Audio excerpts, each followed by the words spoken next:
Note-taking is one of the most fundamental skills in workplace investigations, yet it is also one of the areas where inexperienced investigators often make mistakes. A workplace investigation is not simply a conversation between two people. It is a formal fact-finding process, and the notes created during that process may become one of the most important records of what occurred. Years after an investigation has been completed, an investigator may be required to explain what questions were asked, what information was provided, what evidence was reviewed, and how conclusions were reached. At that point, the quality and reliability of the notes become critical. Effective note-taking transforms a discussion into a structured, defensible investigative record.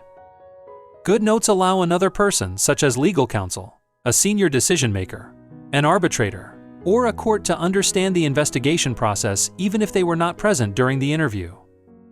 However, good investigative notes are not simply a transcript of everything that was said. The purpose of note-taking is to capture the important facts accurately, objectively, and in a way that preserves the integrity of the investigation.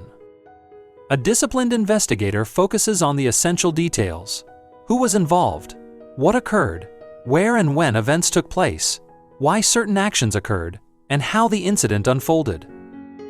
This includes recording important administrative information, capturing the interviewee's own words where possible, identifying documents or evidence discussed, and recording relevant observations made during the session. At the same time, investigators must understand what does not belong in investigative notes. Notes should never become a place for personal opinions, assumptions, or premature conclusions. Statements such as, "The employee is lying," "The witness seems unreliable," or "The conduct is definitely harassment," are not investigative notes, they are judgments. Including these types of comments can create the appearance that the investigator reached a conclusion before completing the fact-finding process. Another important principle is that investigative notes must demonstrate integrity. The way notes are created, corrected, stored, and maintained can become part of the scrutiny applied to the investigation itself. Investigators should record information as close as possible to the time it occurs, use consistent methods for organizing notes, and maintain the original record. If corrections are necessary, they must be transparent. Original information should not be erased or removed. Instead, changes should be made in a way that preserves the history of what was originally recorded and what was later corrected.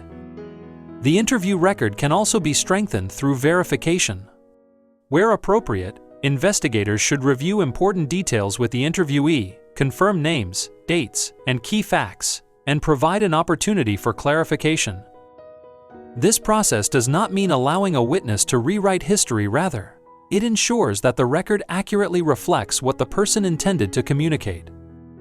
Finally, investigators must remember that their notes are part of the official investigation file. They may be reviewed during internal reviews, legal proceedings, arbitration, or regulatory inquiries. Therefore, original notes should be preserved, securely stored, and protected from unauthorized access. The goal of note-taking discipline is not to create a perfect transcript. The goal is to create a reliable record that demonstrates professionalism, neutrality, and respect for the integrity of the investigative process.